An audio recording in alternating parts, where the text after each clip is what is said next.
you do a fantastic job of diving into the week's major issues. I see this week as a very interesting one, and it makes it fun to be NDC when your party is in government. And I say this with the greatest of respect to His Excellency, in the sense that for almost 10 months, I had forgotten that you could be brought in for questioning, reprimanded, taken to court within the space of, let's say, 8 hours, and then also allowed to go home.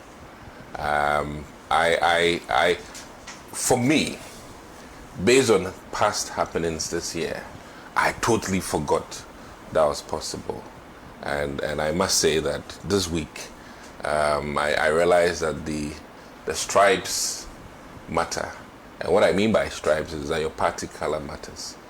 Because regardless of what you've done, within a space of the real 24 hours, you can have all of this done, literally, and let go home with almost no further wahala. And I say this largely because it's become the trend, I think, that many people who we know to have assets in this country and will not travel outside necessarily and leave everything behind are not given bail conditions that are, I think, quite standard. And it begs the question, what goes into giving bails?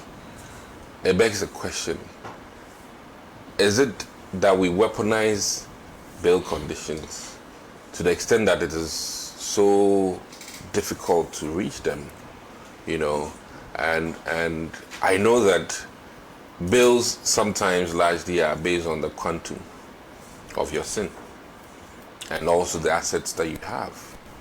But I also believe that the truest reason for bail conditions are also looked at in terms of the person's character.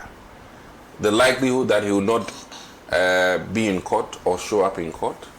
The likelihood that he will not follow the tenets that the judges have given.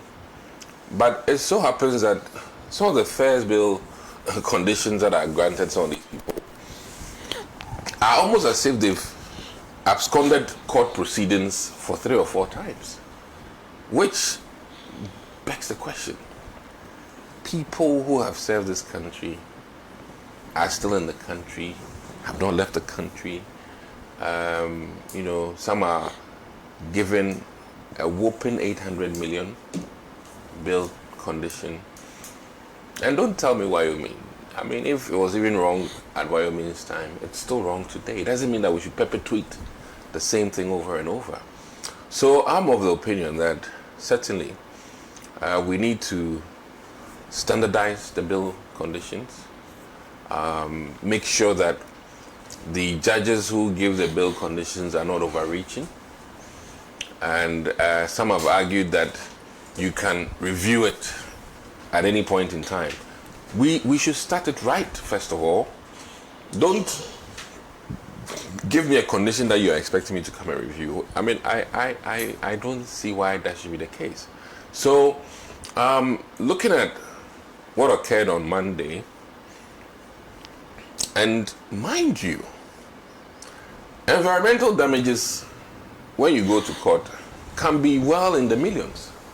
So, this Galamsey battle, the use of cyanide, the use of, all kinds of chemicals, those damages, if they are properly accounted for in terms of damage to the environment, on my way here, I heard that they are even looking at charging first class and business class people more for the same flight, based on the fact that they occupy more space on the flight. So it is so telling that a Galamsey issue, mind you, some NDC folks have even proposed shoot to kill. Okay, they propose very draconian ways to attend to this cancer in this country, which now has been our menace, biggest menace.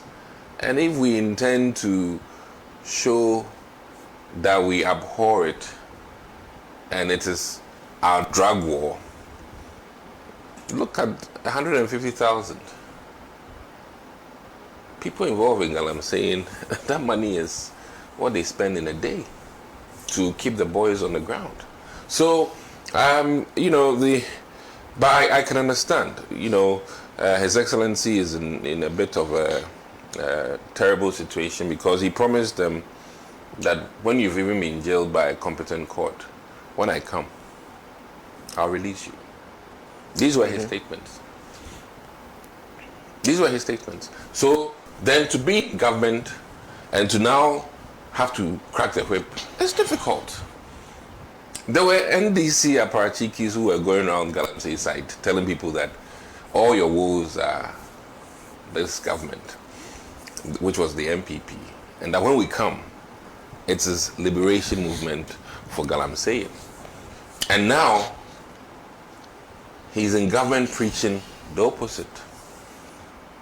So I feel his pain, and I can see how he's boxed up by his own promises during the campaign. But we, the NPP, are only asking that we be fair in terms of the justice system. We be fair right from the get-go in terms of the kinds of bail conditions and terms we are giving to people who have allegedly, not even been proven, okay, to have committed, but allegedly. And you know one interesting thing. Let me cite one of the crazy things about this. One of the individuals, okay, you freeze their entire accounts, put a hold on all their properties, and then slap them with huge amount. So where is the person? I mean, and I would have thought that when government slaps a lock on your account for a quantum,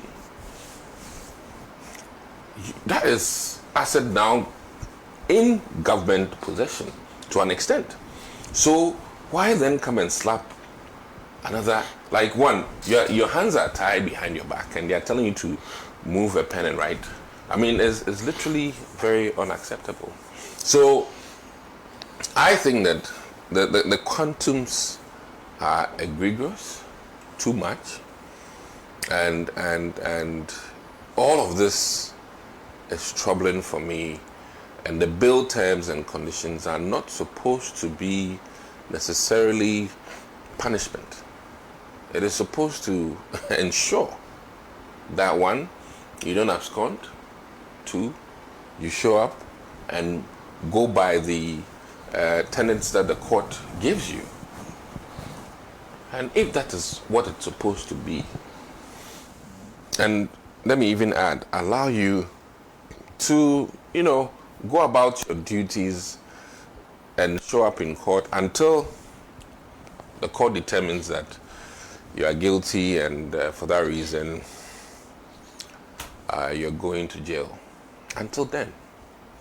And look at what has happened just recently with Akunta mining, which even for me is so confusing if you're a student of law. You slap huge fines on this guy, huge bail conditions, and then we are hearing that you are withdrawing all of these charges. I mean, you know, so that inconvenience, I mean, what does that mean? You understand? The charges for Akwako. Akunta mining. There's only one person whose charges are withdrawn on. That's the Akwako, for him to be. I understand. Yeah. I understand. But it is because he has agreed to. Yeah. I don't even want to. Yeah. No. I don't want to even go into the fact that he's agreed with the state. Okay. But it still begs the question. You understand? And I think that moving forward, the judiciary.